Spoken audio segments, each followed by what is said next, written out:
Hi, my name is Giovanni Sanval. This is my final presentation on organizational design, structure, and change. The company I will be speaking about is ACS Air Conditioning Solutions. They are an air conditioning company. HVAC is air conditioning, if you didn't know, and it's under the mechanical contractor, and they are part of the union. They're minority owned. Their turnover rate is moderate. I was part of those numbers. The structure is very disorganized, and the company is disorganized due to the fact that they did think buying a smaller company was a smart decision. The underlying issues of this company is comfortability, lack of structure, resist to change, not meeting demands, lack of business organization, bad management, overworked employees. Sounds typical. Nothing to say here, nothing to quote here. It's the issues. Like, it doesn't get better than that, right? They did fail to reach three of the eight dimensions as mentioned on Forbes' most admired list. So the three are quality of management, long term investment value, quality of products and services. Why did they fail? Employees took advantage and know they can get away with a lot. So when I was there was just a thing called a slap in the hand. It was just a simple no. You were part of a crew that let the system fail because you guys were too sloppy and lazy to do the job correctly. I'm going to give you a slap on the hand. Come back to work tomorrow. We lost thousands of dollars, almost 100 grand in one weekend. So we're small companies too. Long term investment value. We got too comfortable with getting by. Being a minority owner, you're upholded to benefits.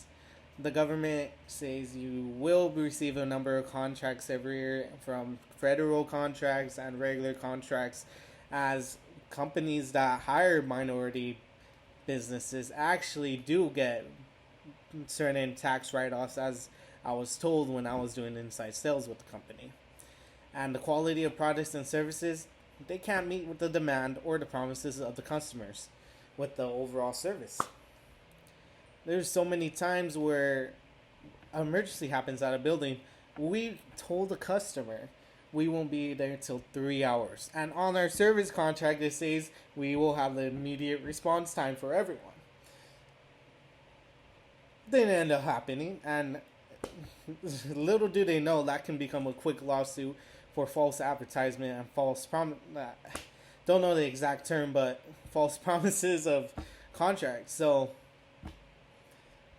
it's not a mystery why they're failing. Ramifications and consequences of not taking action. The ramifications of current situation. Minority owners got comfortable with benefits. Lack of quality of management leads to lower quality of services. Quality workers have to work twice as hard and are overworked. Quality workers leave from overworking, and that's me. So I hate repeating myself, but there's no other way but from repeating myself.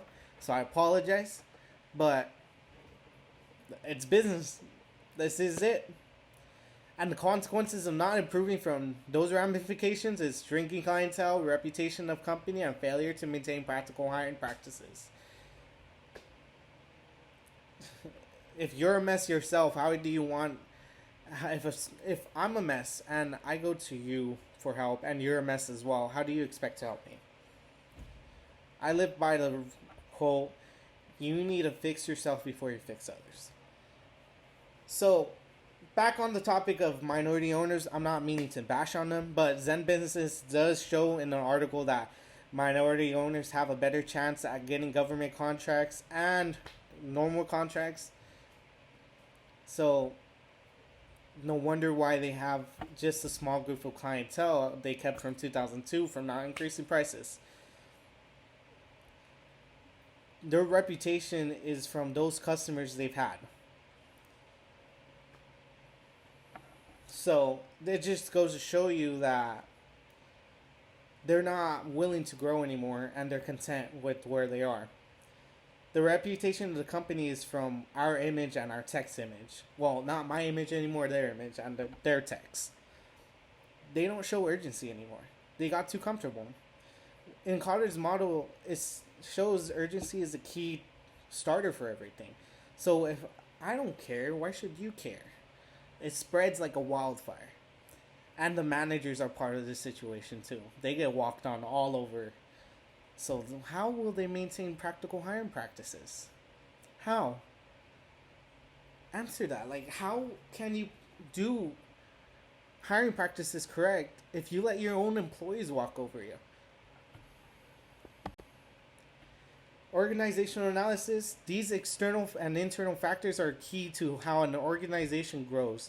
These factors help organizations achieve their goals. Structure depends on this, as structure is tasking, power, and reporting of relationships, as said by Griffin in the textbook.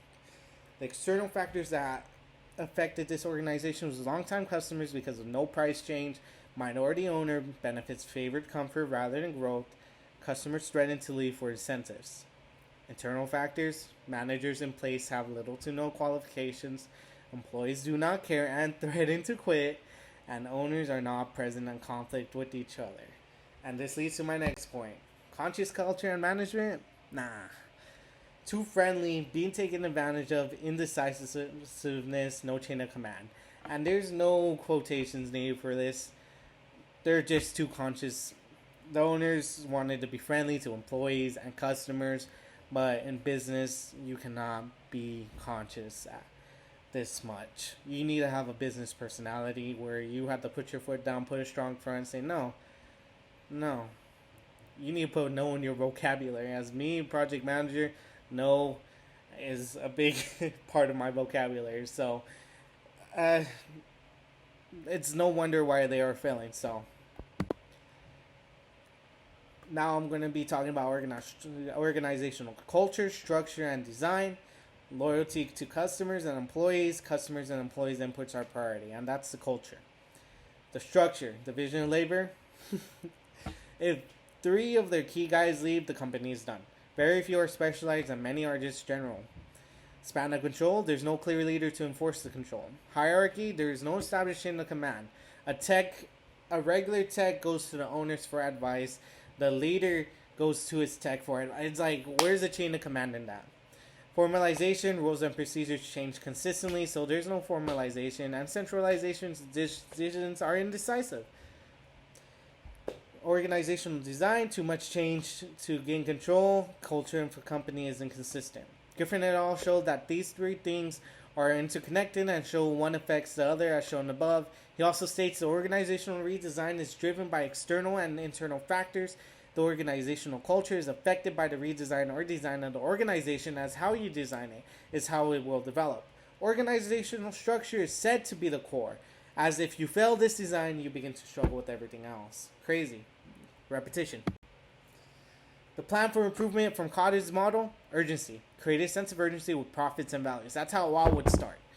I would show everyone that we're failing in business and we're failing with customers. Form a powerful coalition. I would gather new or current employees to be my group of leaders to get everyone else hyped. Vision of development. I would communicate and brainstorm with this coalition. Communicating the visions. Team visions will contribute to equal visions. Empowering broad-based actions. Start with service techs. Short-term wins. Thrive off new techs.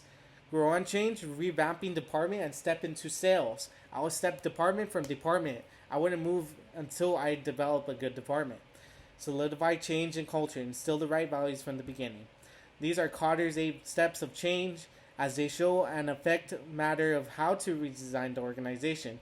It begins with urgency, as it shows the importance of why change is important, as if you cannot convince everyone else, they will not be on board with this change. When redesigning, you want a coalition to approve and help you vision the image of the company. The challenges of this would be starting from scratch, gaining respect from new and current customers, and restructuring the system. But the lessons and strategies to use, be the coach as the manager. Always keep a sense of urgency, practice what you preach, and develop a business personality. If you do all this, you'll be an innovative company. And that is it.